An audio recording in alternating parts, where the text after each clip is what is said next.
সাম্প্রতিক সুন্নি ইমাম ও আলেমদের উপর হামলা ও মাজার ভাঙচুরের প্রতিবাদে গতকাল ব্রাহ্মণবাড়িয়ার আখাউড়া উপজেলার ধরকার বাস স্ট্যান্ডে আহলে সুন্নাত ঐক্য ফোরামের উদ্যোগে আলোচনা সভা ও বিক্ষোভ সমাবেশ অনুষ্ঠিত হয়।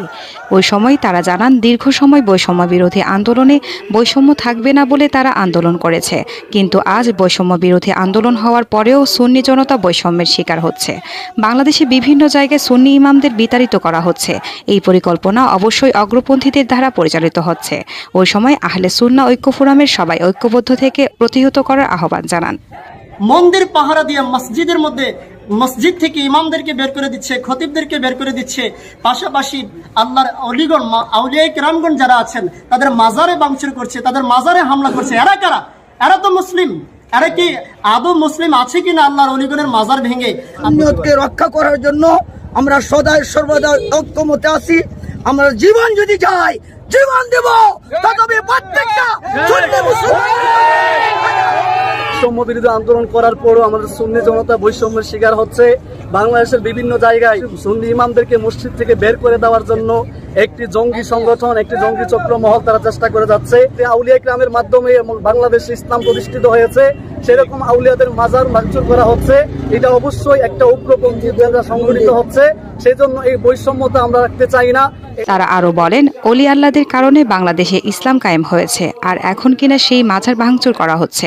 আমরা এই ন্যাক্কারজনক কাজের জন্য তীব্র নিন্দা জানাই ও প্রতিবাদ জানাই। যে অলি আল্লাহ এই পৃথিবীতে, এই বাংলার জমিনে আমাদের সুন্নিয়ত কায়েম করেছে, যা না আসলে আমরা সুন্নিয়ত পাইতাম না, আমরা ইসলাম পাইতাম না, তাদের উপরে আক্রমণ হচ্ছে। আজকে থেকে আর আমরা বসে থাকবো না। বর্তমান যে অন্তর্বর্তীকালীন সরকার, তাকে পর্যন্ত পৌঁছে আমরা এই মেসেজ দিতে চাই, সুন্নি ভাইদের উপরে যেন কোনো আঘাত না হয়। প্রত্যেক মুসলমানদের গোরস্থান, কবরস্থান, মাজার শরীফ এগুলা একটি সম্মানের জায়গা।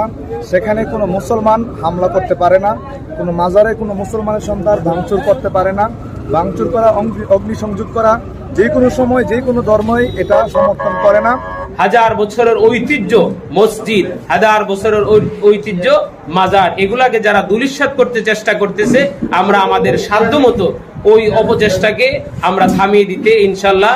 আর যেন কোনো মাজার ভাঙচুর ও সুন্নি উলামাদের উপর কোনো অত্যাচার না হয়, সে বিষয়ে বর্তমান অন্তর্বর্তীকালীন সরকার এবং প্রশাসনের ঊর্ধ্বতন কর্মকর্তাদের কাছে বিষয়টির প্রতি সজাগ দৃষ্টি রাখার দাবি জানান।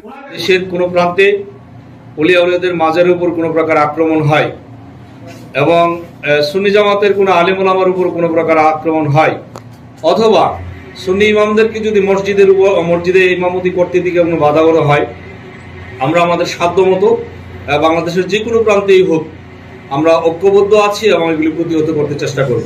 আমরা প্রশাসনের কাছে নিবেদন করব, আবেদন করব, প্রত্যাশা করব যে আর যেন অনাগত দিনে এই ধরনের কোনো প্রকার বিচ্ছিন্ন ঘটনা যেন না ঘটে, তারা যেন এই বিষয়টা সজাগ দৃষ্টি রাখে। আখাউড়া উপজেলার রেজবিয়া সুন্নিয়া সংগঠনের সভাপতি ও দরকার রিফাতনগর সুপারমার্কেটের প্রোপাইটর মোহাম্মদ মুজিবুর রহমান রেজবির সভাপতিত্বে ওই সময় ব্রাহ্মণবাড়িয়া আহলে সুন্নাত ওয়াল জামাতের সাংগঠনিক সম্পাদক অধ্যক্ষ নুরুল ইসলাম খান শাহিন, মাওলানা তৌহিদুর রহমান রেজবি, মুফতি হাবিবুর রহমান রেজবি, সমন্বয়ক মুফতি শামসুল আলম হুসাইনি, সমন্বয়ক শেখ মোহাম্মদ বুরহানুদ্দিন রেজা, মুফতি সৈয়দ মাইনুদ্দিন নুরি, মুফতি গাজী শরীফুল ইসলাম নুরি সহ আহলে সুন্নাত ঐক্য ফোরামের সদস্য ও নেতৃবৃন্দরা উপস্থিত ছিলেন।